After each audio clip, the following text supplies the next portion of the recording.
नमस्कार मित्रों, स्वागत है आपका अपने YouTube चैनल हिस्ट्री बाय ए कुमार में।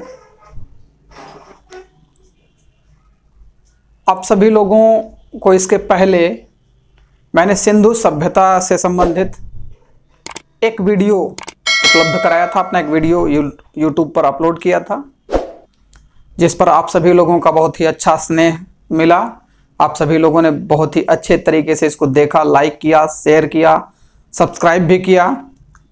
और पुनः एक बार आप लोगों से कहना चाहता हूं कि इस चैनल के माध्यम से टीजीटी, पीजीटी, नेट, जेआरएफ और यूपीपीसीएस से संबंधित लगभग सभी परीक्षाओं में इतिहास विषय का जो पार्ट है, जो हिस्सा है, उसका एक समग्र अध्ययन हम प्रस्तुत करेंगे अपने इस चैनल के माध्यम से।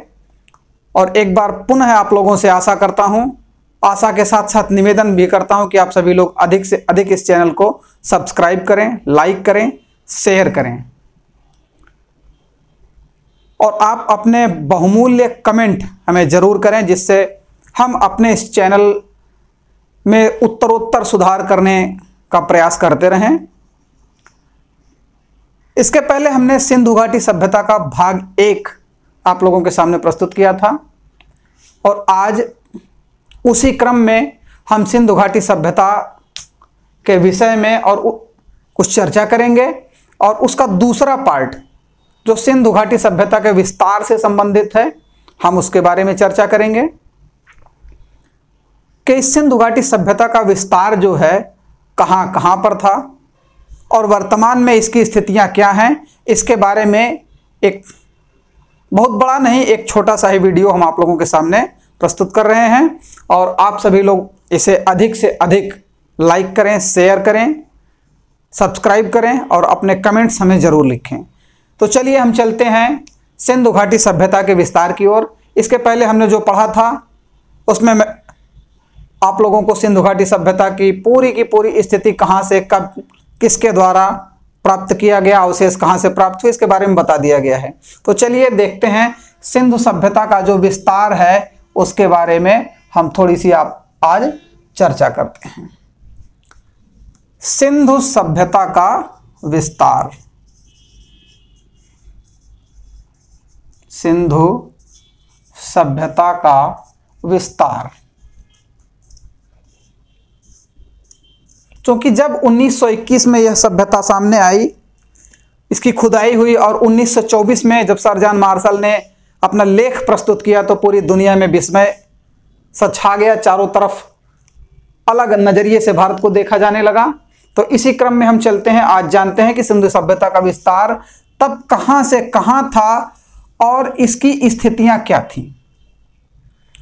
सिंधु घाटी सभ्यता के विस्तार पर हम चर्चा करते हैं तो वर्तमान जो स्थिति है उस पर हम आके देखते हैं कि 3 देशों में, वर्तमान के सापेक्ष में 3 देशों में इस सिंधु सभ्यता का विस्तार था।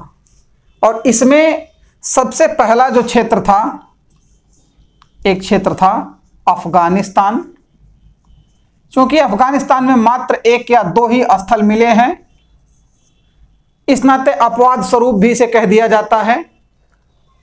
दूसरा जो था वर्तमान की स्थिति के अनुसार पाकिस्तान, क्योंकि 1947 में भारत और पाकिस्तान दोनों अलग हुए हैं, तो इसके पहले भारत और पाकिस्तान एक ही हुआ करते थे। और तीसरा जो है वो अपना भारत। इन 3 देशों में सिंधु सभ्यता के जो स्थल हैं वो प्राप्त हुए हैं।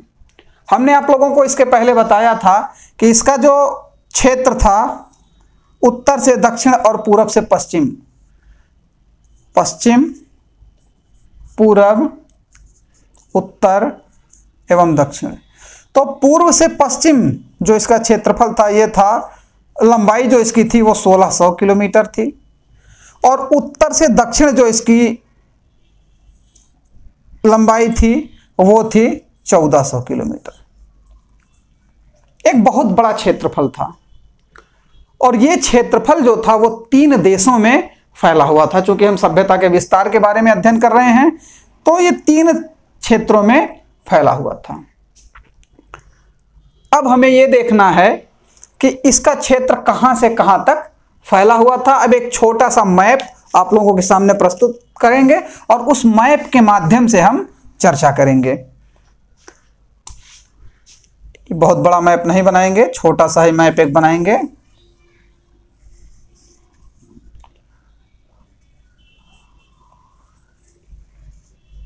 चूंकि तब स्थितियां अविभाजित भारत की थी और उस अविभाजित भारत में जो भारत और पाकिस्तान था, ये दोनों एक ही हिस्सा हुआ करते थे, और इधर बांग्लादेश और ये सब जो है भारत का ही हिस्सा हुआ करते थे। चूंकि मैप तब इस तरह का हुआ करता था। तो अफगानिस्तान वाला जो क्षेत्र है, ये हिंदू कुश पर्वत के आसपास का जो क्षेत्र था, ये अफगानिस्तान में, कहां?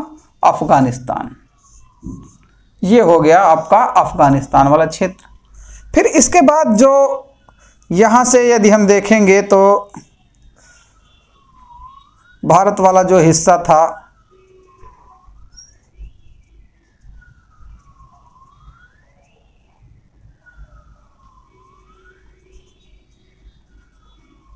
इस तरह से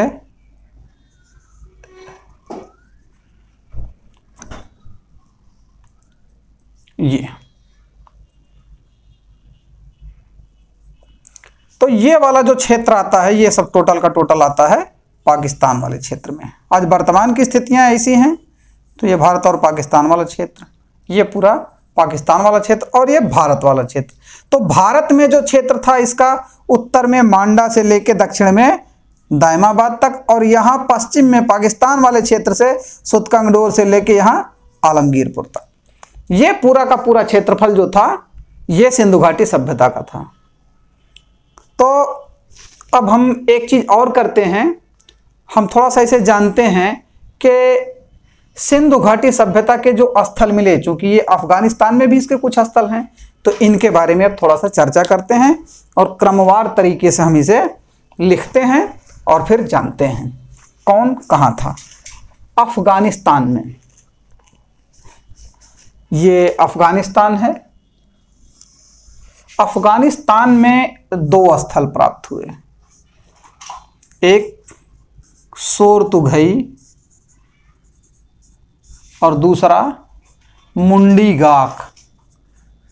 चूंकि हम इस वीडियो में सिर्फ और सिर्फ इन स्थलों के विस्तार पर चर्चा करेंगे और इसके नेक्स्ट वीडियो में हम बिल्कुल एक एक पॉइंट टू पॉइंट इनकी विशेषताओं के साथ आपको हम इनकी जानकारियां उपलब्ध कराएंगे।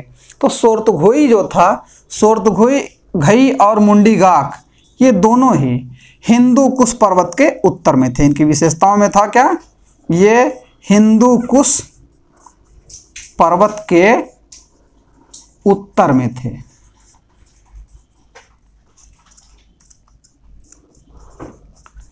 हिंदू कुश पर्वत के उत्तर में स्थित थे। और जो सोरतुघई था, ये आक्सस और कोकचा दो नदियां थीं। सोरतुघई जो था, ये एक तो इसकी ये विशेषता थी और दूसरी विशेषता ये थी कि ये आक्सस एवं कोकच या कोकचा नदी के संगम पर स्थित था। इन दो नदियों के यह संगम पर स्थित था। और यहां पर एक ऐसा साक्ष्य मिला था जिसके एक खेत में पटुआ, आप जानते होंगे जूट का प्रकार होता है पटुआ, जिससे सन या रस्सियां बनाई जाती हैं। तो इस क्षेत्र में सोरतुघई से एक खेत मिला था, जिसमें खेत का साक्ष्य मिला, खेत जिसमें पटुए के बीज बिखरे पड़े थे, जिसमें पटुए के बीज बिखरे पड़े थे। और ये जो खेत था, यह जुता हुआ था, मतलब एक जुते खेत में, खेत जो था वो जुता हुआ था। मतलब कहने का अर्थ यह है कि एक जुता हुआ खेत मिला जिसमें पटुए के बीज चारों तरफ बिखरे पड़े थे। एक चीज और यहां से मिला, ये जो कोकचा नदी है, इस कोकचा नदी से नहरें निकाली गई थी, इसका भी साक्ष्य मिला। नहरें निकाली गई थी, इसका भी एक साक्ष्य यहां पर मिलता है। और यहां पर जो है सोरतुघई में, इसमें नहीं, ये एक सामान्य स्थल था, बस मुंडीगाक एक सामान्य स्थल था, हम चर्चा सोरतुघई की कर रहे हैं। और इसके बाद एक यहां पर क्या था कि यहां कृषि होती थी, क्योंकि यहां का जो क्लाइमेट था, वातावरण था, मौसम था, वो शुष्क हुआ करता था, जैसा आज भी है अफगानिस्तान के क्षेत्र में। तो ये यहां पर शुष्क कृषि भी होती थी, शुष्क कृषि के साक्ष्य मिले हैं। तो ये अफगानिस्तान का जो क्षेत्र था जिसमें मुंडीगाक और सोरतुघई, ये दो ही स्थल ऐसे मिले जहां पर ये अपवाद भी माना जाता है कि अफगानिस्तान में पूर्ण रूप से सिंधु सभ्यता का विस्तार नहीं था, लेकिन इन दो स्थलों को अपवाद स्वरूप गिना जाता है कि सोरतुघई और मुंडीगाक दो ऐसे स्थल थे। अब हम चलते हैं पाकिस्तान के क्षेत्र पर, क्योंकि ये हमारा अफगानिस्तान वाला क्षेत्र था। अब हम चलते हैं पाकिस्तान के क्षेत्र पर और फिर जानते हैं कि पाकिस्तान में कौन कौन से स्थल और कहां कहां पर थे, क्योंकि पाकिस्तान का विभाजन आज की स्थिति के अनुसार हम करेंगे और वहां देखेंगे कि कौन कौन से स्थल किस किस क्षेत्र में मिले हैं। जिस तरह भारत में अनेक राज्य हैं, उसी तरह पाकिस्तान में भी कई राज्य हैं। तो पाकिस्तान के बारे में अब हम चर्चा करते हैं। पाकिस्तान, पाकिस्तान में एक राज्य है बलूचिस्तान। पाकिस्तान के एक हिस्सा है दक्षिणी बलूचिस्तान, एक प्रांत है दक्षिणी बलूचिस्तान। इस दक्षिणी बलूचिस्तान का जो क्षेत्र है, इस दक्षिणी बलूचिस्तान में कुछ ऐसे स्थल मिले हैं जो बहुत ही अपना एक विशेष महत्व रखते हैं, जिसमें पहला स्थान है सुतकांगेंडोर। सुतकांगडोर, मैंने आपको बताया था कि यह सैंधव सभ्यता का सबसे पश्चिमी स्थल है। कौन सा स्थल है? सबसे पश्चिमी स्थल है, सैंधव सभ्यता का सबसे पश्चिमी स्थल। एक चीज, दूसरी चीज यह है कि यह दास्क नदी के मुहाने पर था। दास्क नदी के मुहाने पर था, यह दास्क नदी के मुहाने पर था। और इसकी जो खोज की थी ये आरएल स्टाइन ने की थी। आरएल स्टाइन ने की थी खोज, यहां पर लिखते हैं खोज, आरएल स्टाइन ने की थी। और इसे हड़प्पा के व्यापार का चौराहा भी कहा जाता था। इसे हड़प्पा के व्यापार का चौराहा भी कहा जाता था। तो ये इतनी चीजें सिर्फ एक ग्लिम्प्स हैं, थोड़ी थोड़ी जानकारी। ये हड़प्पा सभ्यता का सबसे पश्चिमी स्थल था। दूसरा सबसे प्रमुख स्थल इसका जो था वो था सोतका कोह। सोतका कोह इसका दूसरा प्रमुख स्थल था। यह कहां पर था? यह भी दक्षिणी बलूचिस्तान में ही था। और ये जो था सोतका कोह, ये सादी कौर नदी के मुहाने पर था। यह पूछ लिया जाता है ये किस पर था? सादी कौर नदी के मुहाने पर था। और इसकी खोज जो की थी वो J.F. डेल्स ने की थी। किसने की थी? J.F. डेल्स ने की थी। इसकी खोज J.F. डेल्स ने की थी। तो आप चाहें तो इसका स्क्रीनशॉट ले सकते हैं और फिर हम अगले स्थल के बारे में यहां पर नोट करते हैं और आप लोग स्क्रीनशॉट लेते चलिए। तो पाकिस्तान का जो क्षेत्र है दक्षिणी बलूचिस्तान, वहां पर सुतकांगडोर सबसे पश्चिमी स्थल सैंधव सभ्यता का दास्क नदी के मुहाने पर स्थित है और इसकी खोज आरएल स्टाइन ने की थी। और इसे हड़प्पा के व्यापार का चौराहा भी कहा जाता था। दूसरा स्थल सोतका कोह, यह सादी कौर नदी के मुहाने पर है। हाँ, इन सबको हम मकरान तट कहते हैं, इसका जो दक्षिणी भाग है, क्योंकि इसको हम मकरान तट भी कहते हैं। ठीक है, तो अब हम चलते हैं अगले स्थल की तरफ, और अगला स्थल हमारा होगा बालाकोट। आप लोग बिल्कुल परिचित होंगे बालाकोट से। हमारी भारतीय सेना के जवानों ने बालाकोट स्ट्राइक किया और मामला बिल्कुल सही कर दिया, मतलब ईंट का जवाब पत्थर से दिया था हमारे सैनिकों ने, याद होगा इन सभी को। चलिए, तो अगला स्थल है जो वो है बालाकोट, और यह जो है यह एक नदी है जिसका नाम है बिंदार। कौन सी नदी? बिंदार नदी के मुहाने पर है, बिंदार नदी के मुहाने पर है, बिंदार नदी के मुहाने पर। इसके बाद जो दक्षिण बलूचिस्तान का सबसे प्रमुख और एक स्थल है जिसका नाम है डाबरकोट। क्या नाम है? डाबरकोट।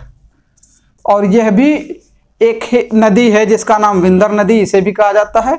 विंदर नदी के मुहाने पर यह है, एक बिंदार है और ये भी एक विंदर नदी है। ये विंदर नदी के मुहाने पर है, बस जरा सा नाम में अंतर है। हो सकता है हमें तो लगता है कि एक ही नदी को अलग अलग स्थानों पर अलग नाम से जाना जाता है, इस नाते विंदर लिख गया हो। और इसकी भी खोज, डाबरकोट की भी खोज आर.एल. स्टाइन ने किया था, आर.एल. स्टाइन ने किया था।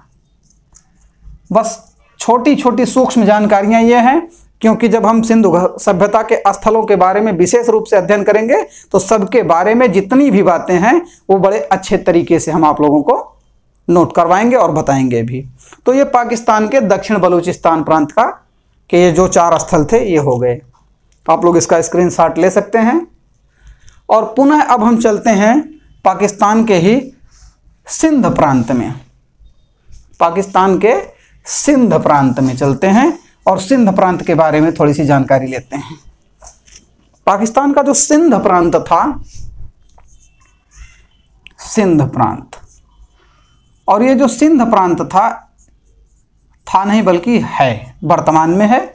और सिंध प्रांत में ही सबसे महत्वपूर्ण स्थल हमको प्राप्त होते हैं सिंधु सभ्यता के, जिसमें सबसे विशेष मोहनजोदड़ो। कौन सा स्थल? मोहनजोदड़ो। 1922 में इसका उत्खनन राखाल दास बनर्जी के द्वारा करवाया गया। फिर इसके बाद आता है स्थान चन्हूदड़ो, जहां से सौंदर्य प्रसाधन के साक्ष्य मिले थे। चन्हूदड़ो, वक्राकार ईंटें भी मिली थी चन्हूदड़ो से। फिर कोटदीजी, आमरी, फिर क्या था? कोटदीजी। एक स्थल और क्या था? आमरी। इन सभी को क्षेत्रवार आप लोग नोट कर सकते हैं। आमरी। अगला स्थल जो था वो था अली मुराद। क्या था? अली मुराद। और जुबेर जोदड़ो। एक और सा क्या था? जुबेर जोदड़ो। ये जो स्थल थे ये पाकिस्तान के सिंध प्रांत में थे, वर्तमान पाकिस्तान के सिंध प्रांत में। इसका भी आप सभी लोग स्क्रीनशॉट ले सकते हैं। तो पाकिस्तान के 2 क्षेत्र, एक दक्षिणी बलूचिस्तान और दूसरा सिंध प्रांत। यहां से ऐसे 2 जो मुख्य स्थल थे इनके बारे में हमने आपके सामने लिख दिया है। बाकी एक एक करके हम डेफिनेशन इसका और इसकी पूरी जानकारी नेक्स्ट जब हम बताएंगे विस्तार और इसके एक एक की विशेषताएं बताएंगे तो उसमें आप लोग पढ़ेंगे। फिर अगला जो है इसके बाद जो आता है वो है पाकिस्तान का पंजाब प्रांत। देखिए, पंजाब भारत और पाकिस्तान दोनों में है, लेकिन ये पाकिस्तान का पंजाब प्रांत। तो पाकिस्तान के पंजाब प्रांत में जो इस सभ्यता का सबसे पहला स्थल था जिसे हम कहते हैं हड़प्पा, ये यहीं पर है।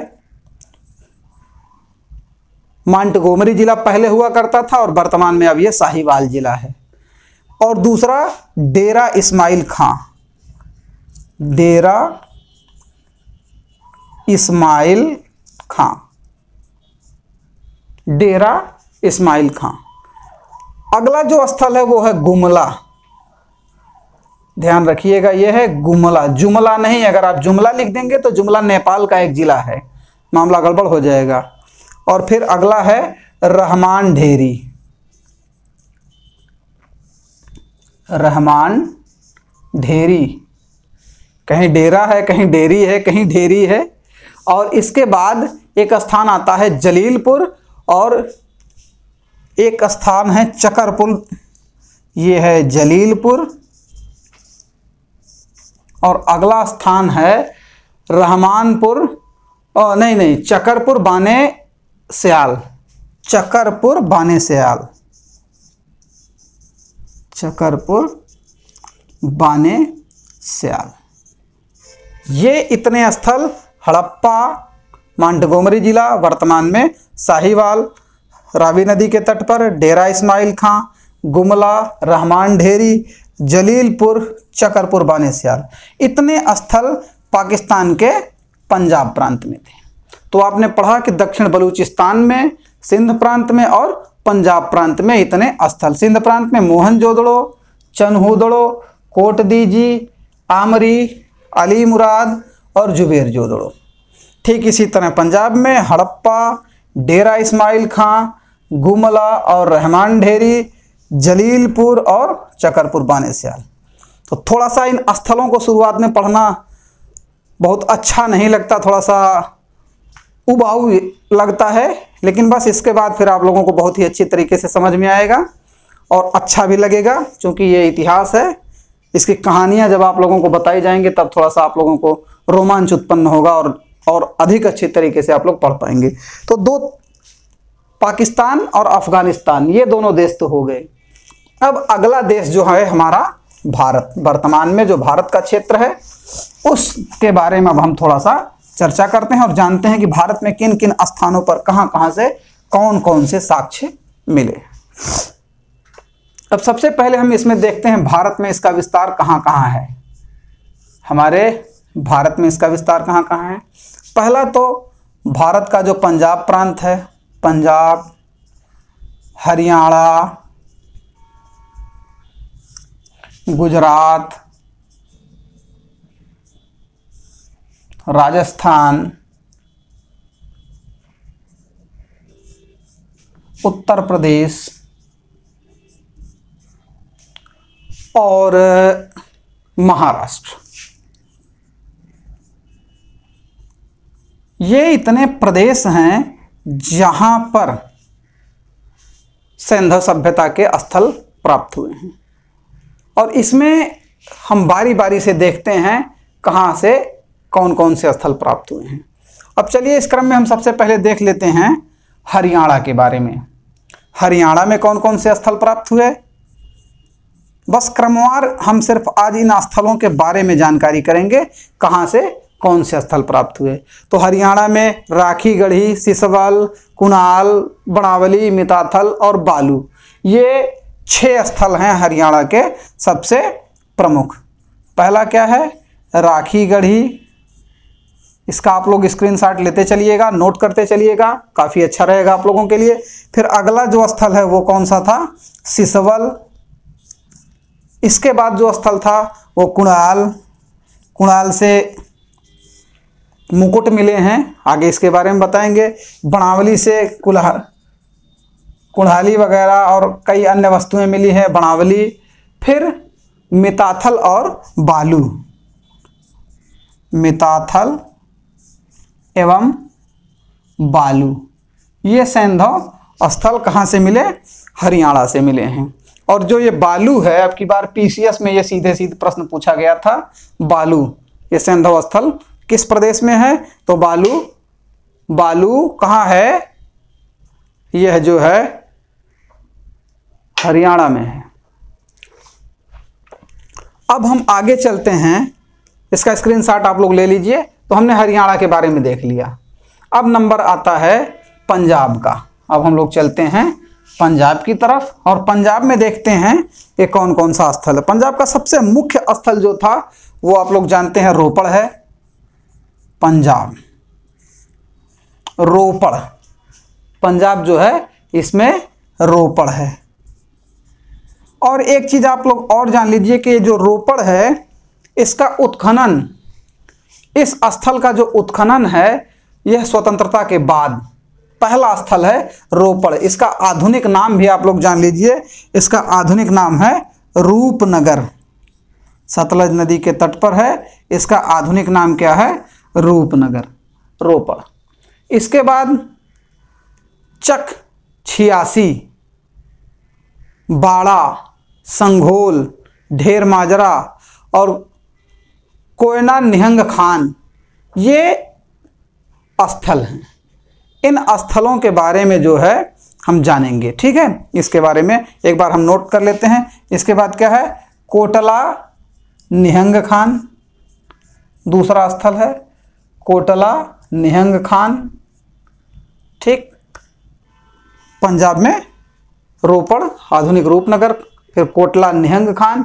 इसके बाद एक स्थान का नाम है चक 86, मतलब चक 86 इसको कहा जाता है। फिर अगला स्थल है बाड़ा।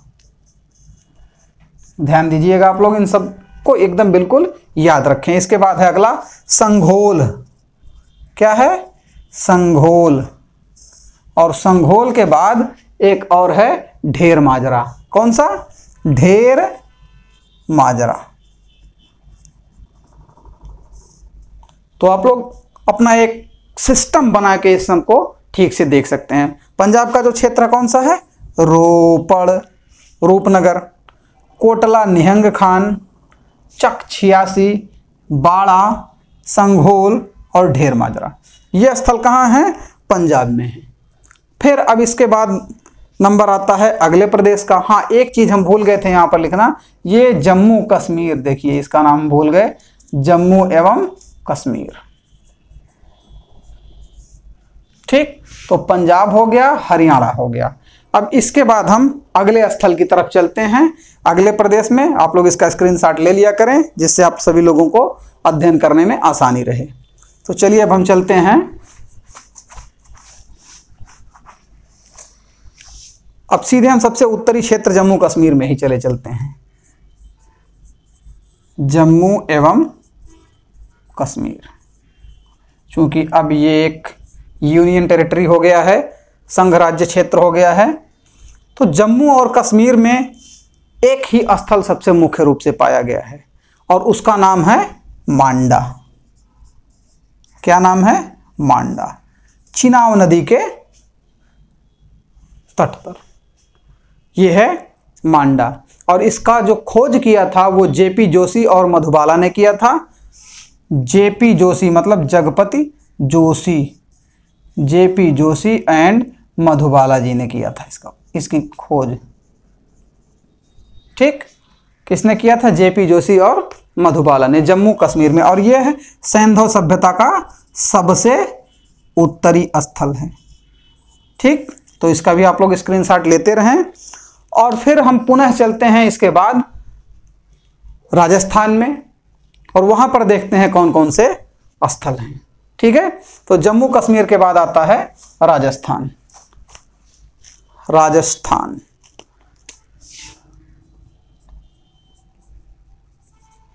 जम्मू कश्मीर के बाद आता है राजस्थान। राजस्थान में आप लोगों ने पहले भी पढ़ा होगा, श्रीगंगानगर जिले के आसपास का जो क्षेत्र था, वहां पर एक स्थल है कालीबंगा। कालीबंगा का अर्थ होता है काले रंग की चूड़ियां। यहां से काले रंग की चूड़ियां भी मिली थी। और कालीबंगा जो है वह घग्घर नदी के तट पर हुआ करता था। घग्घर नदी के कई और नाम हैं, इसे सरस्वती भी कहा जाता है, दृश्यवती भी कहा जाता है। कुछ इसकी छोटी छोटी सहायक नदियां हैं, रक्षी, चितंग, पक्षी, ऐसा सारा विवरण हम आपको भविष्य में आगे बताएंगे। और यह है कालीबंगा। कालीबंगा के बाद स्थान आता है बालाथल। क्या स्थान आता है? बालाथल। यहां से मिला था बालाथल। और एक स्थान है तरखान वाला डेरा। तरखान वाला डेरा, ये राजस्थान से 3 प्रमुख स्थल प्राप्त हुए हैं। तो एक बार ध्यान दें, कालीबंगा, बालाथल और तरखान वाला डेरा, ठीक। मिताथल जो है वो हरियाणा में है, ध्यान दीजिएगा आप लोग, इसके पहले हम उसे नोट कर चुके हैं। और फिर अब आते हैं इसके बाद इसके बाद आते हैं उत्तर प्रदेश में। ये हो गया राजस्थान के बारे में। अब आते हैं उत्तर प्रदेश में। आपके प्रदेश उत्तर प्रदेश में, तो उत्तर प्रदेश का सबसे मुख्य सैंधव स्थल जो है वह मेरठ के पास का आलमगीरपुर है। कौन सा है? आलमगीरपुर है। मेरठ, उत्तर प्रदेश, मेरठ। और ये हिंडन नदी के तट पर है। किस नदी के तट पर है? हिंडन नदी के तट पर है। और हिंडन नदी क्या है? जमुना की एक सहायक नदी है। और हिंडन जो है, हिंडन के नाम से ही हिंडन एयरबेस, भारतीय वायुसेना का हिंडन एयरबेस बनाया गया है गाजियाबाद के आसपास।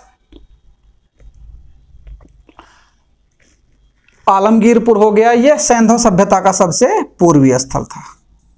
कौन सा स्थल था? सबसे पूर्वी स्थल था। और इसके बाद दो स्थान मिले उत्तर प्रदेश के सहारनपुर जिले में। एक का नाम था बड़ा गांव या बड़गांव भी लोग कह देते थे, और दूसरा था हुलास। हाथी के कपालखंड हुलास से प्राप्त हुए थे। ये सहारनपुर के पास है। ये कहाँ है? सहारनपुर जिले में है, उत्तर प्रदेश के सहारनपुर जिले में। अगला जो है एक स्थान मांडी प्राप्त हुआ था। ध्यान दीजिएगा, मांडा कहाँ है? जम्मू कश्मीर में है। और अगला स्थान है मांडी। ध्यान दीजिएगा, मांडी ये मुजफ्फरनगर जिले में है।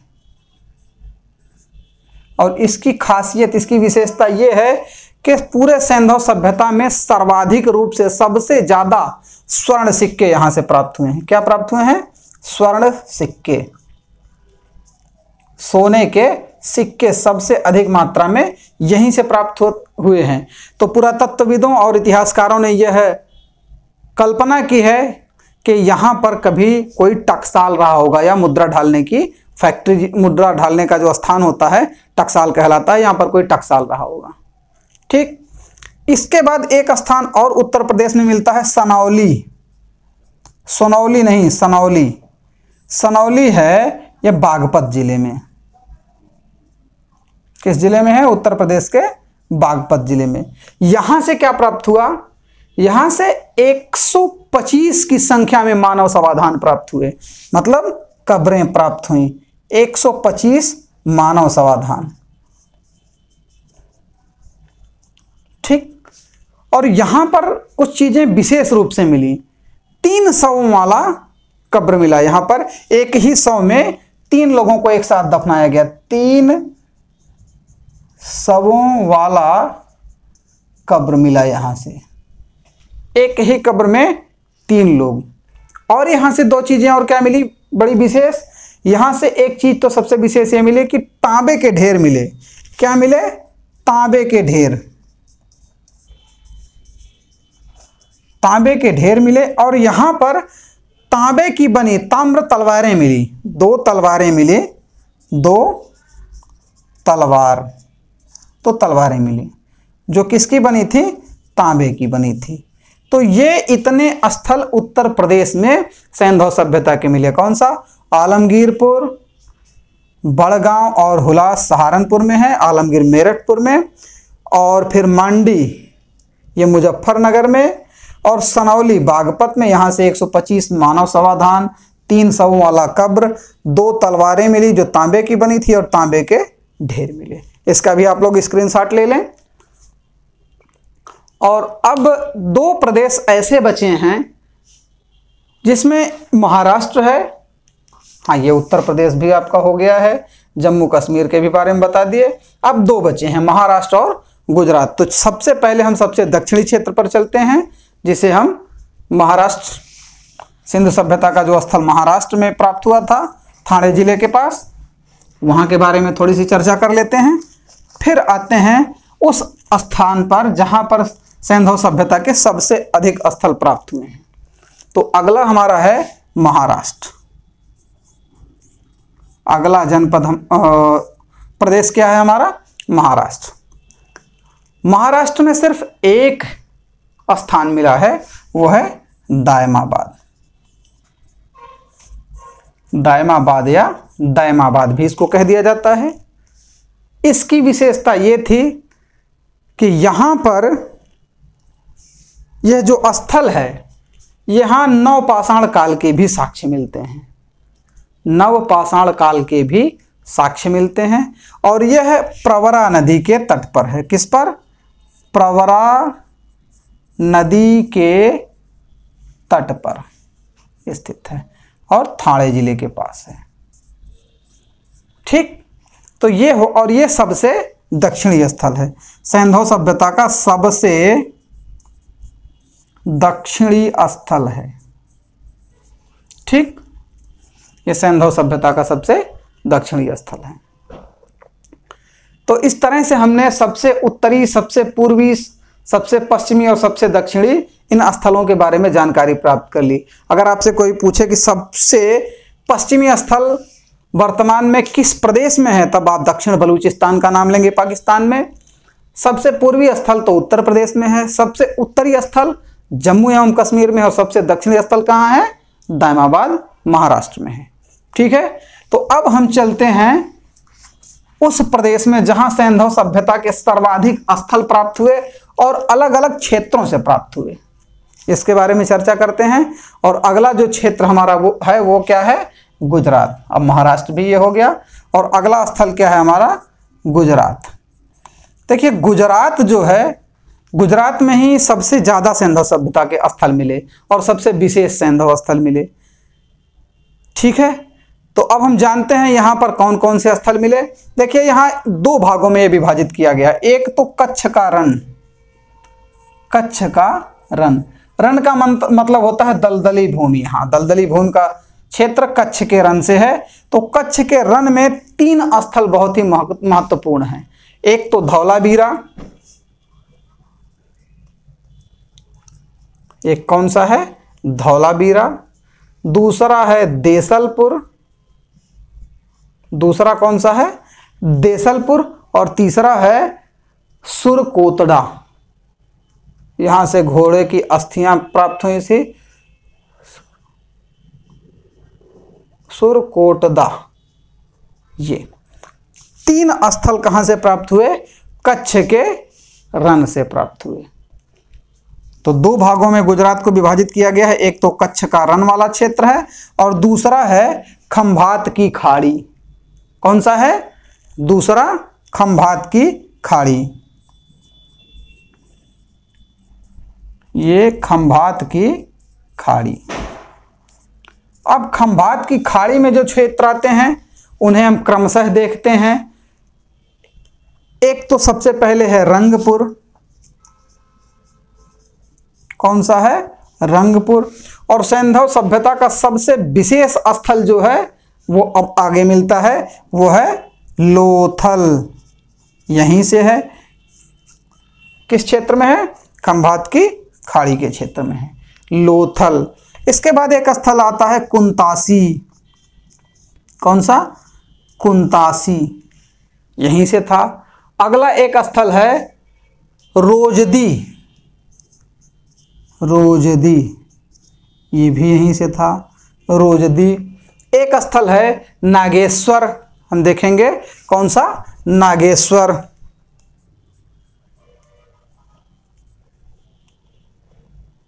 कौन सा स्थल है? नागेश्वर। नागेश्वर के बाद खंभात की खाड़ी वाले क्षेत्र में आता है प्रभास पाटन। कौन सा? प्रभास पाटन। ये हो गया प्रभास पाटन। इसके बाद नगवाड़ा और शिकारपुर, टेलोद, मेघम और भोगन्नार, ये स्थल और ही हैं यहाँ पर। तो अगला स्थल जो है वो है टेलोद। टेलोद, शिकारपुर, टेलोद, शिकारपुर, भागन्नार,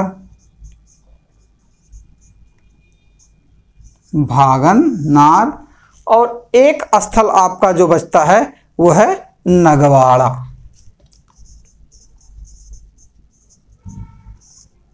तो गुजरात जिसे 2 भागों में विभाजित किया गया, एक कच्छ का रण वाला क्षेत्र और दूसरा खंभात की खाड़ी वाला क्षेत्र। तो कच्छ के रण में धौलावीरा जो भारतीय सैंधव सभ्यता के जो स्थल हैं उसमें सबसे बड़ा है, इसके बाद देसलपुर और सुरकोटड़ा। और खंभात की खाड़ी वाले क्षेत्र में रंगपुर, लोथल, कुंतासी, रोदरी, नागेश्वर, प्रभास पाटन, तेलोद, शिकारपुर, भागन्नार और नगवाड़ा। तो ये हो गया आपका गुजरात।